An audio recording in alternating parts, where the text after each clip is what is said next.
Bem-vindo ao Contos da Meia-Noite. Aqui é a Fran. A partir de agora, o medo não pede licença. Apague as luzes, coloque os fones, feche os olhos e não olhe para trás. A história já começou.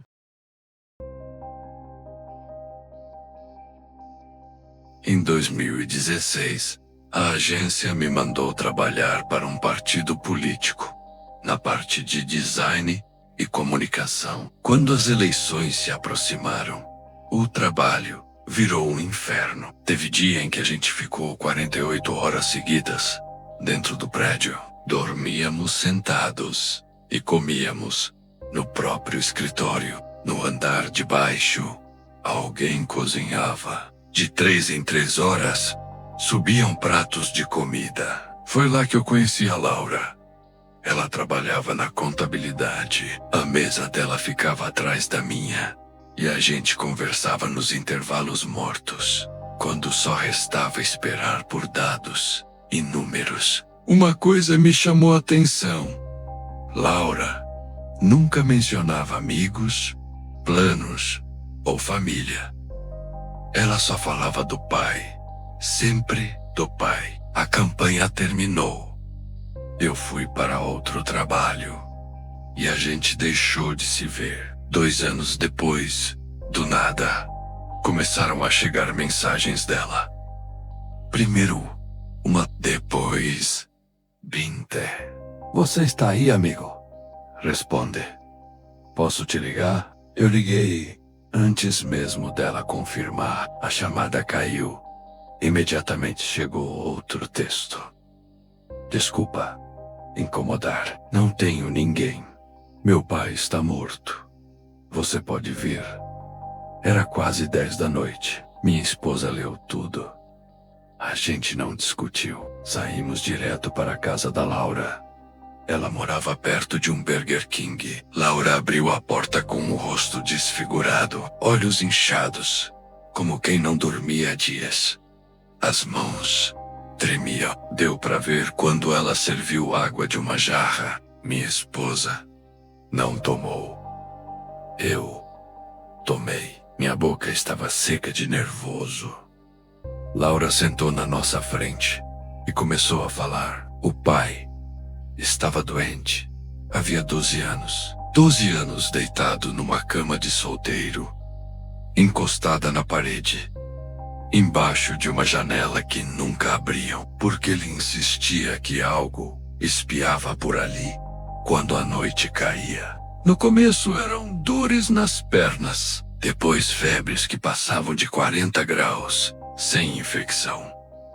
Aos poucos ele parou de andar. No final não conseguia nem virar sozinho. Dizia que os ossos ardiam. Dizia que sentia como se algo por dentro estivesse cozinhando o corpo. Com o tempo, o corpo foi perdendo força e controle.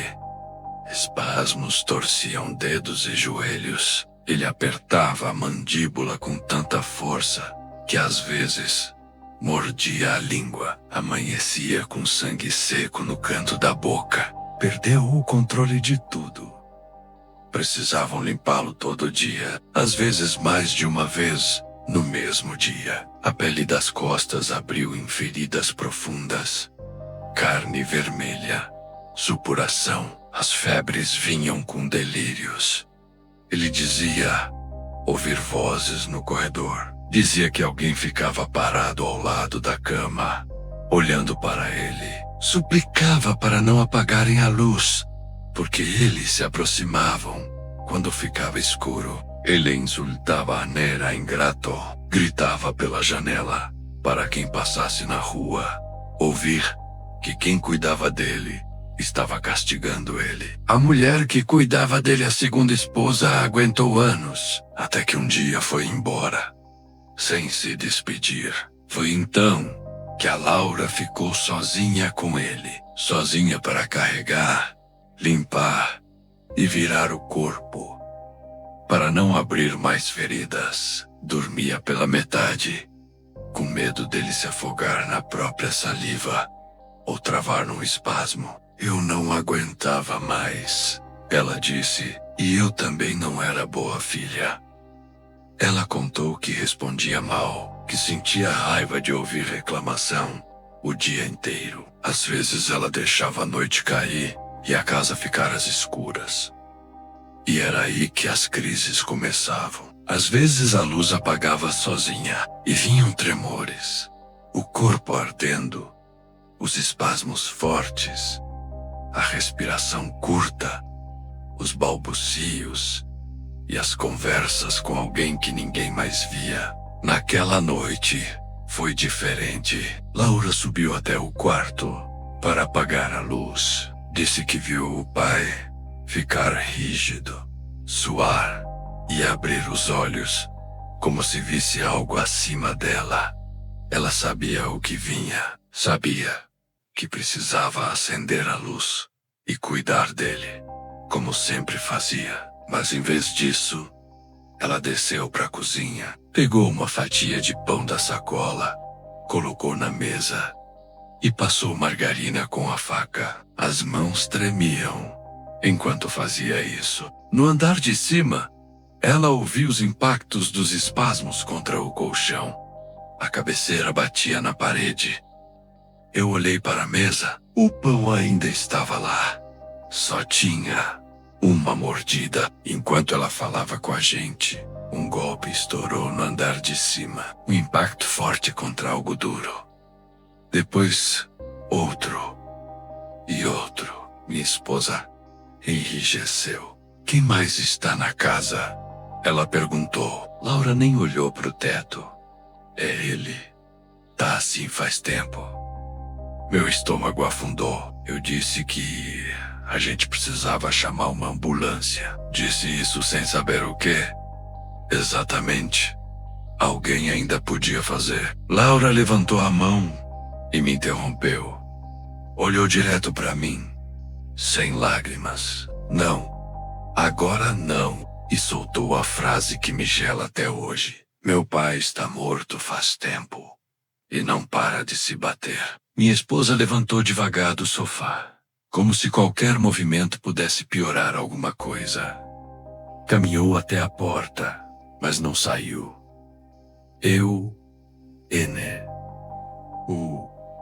Me move. Eu não sabia do que eu tinha medo. Subir, não subir. Ser verdade, será. Imben. O som, de qualquer jeito, era real. Algo pesado, batendo na parede, na madeira, arrastando a cama. De repente, silêncio. Morreu de manhã, disse Laura, com a voz falhando, e não parou desde então. Minha esposa encarou ela. Quem? Ele, respondeu Laura. Então, limpou o nariz com a mão e continuou. Ela disse que precisava de ajuda com a bala para atirar da cabeça. Disse que era por isso que não ia embora, que agora que ele tinha morrido, ia descansar. Mas a bala estava enfiada no cérebro e precisava tirar. Eu engoli, seco. Ele não podia ficar de pé. Sussurrou Laura. Tinha anos que não se levantava.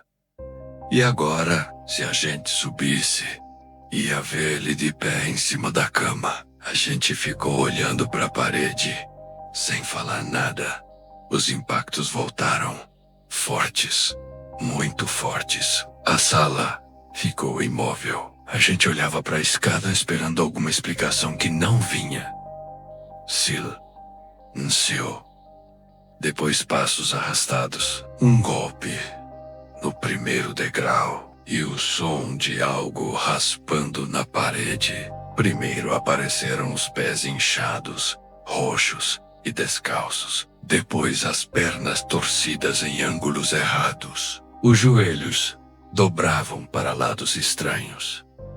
Depois, o tronco, a camiseta grudada ao corpo por manchas escuras. E por fim, o rosto inchado, deformado, como se a pele estivesse no limite. Ele parou no fim da escada. A cabeça pendia para um lado. Os olhos abertos olhavam fixo para a própria mão. Minha esposa me puxou pelo braço antes que eu reagisse. Eu senti minhas pernas se moverem sozinhas. A gente saiu. Cruzou a porta. Entrou no carro. Não olhou para trás. Enquanto eu ligava o motor, Lara gritava. Depois ela ligou no celular. Uma vez, outra. E mais uma. O telefone vibrava na minha mão. Eu não queria atender. Não queria ouvir a voz dela. Não queria saber o que ainda estava acontecendo lá dentro. Passei o celular para minha esposa. Desliga e bloqueia. A gente voltou para casa calado, com a boca seca. Naquela noite, a gente não dormiu. Na verdade, não dormimos bem. Até hoje depois disso.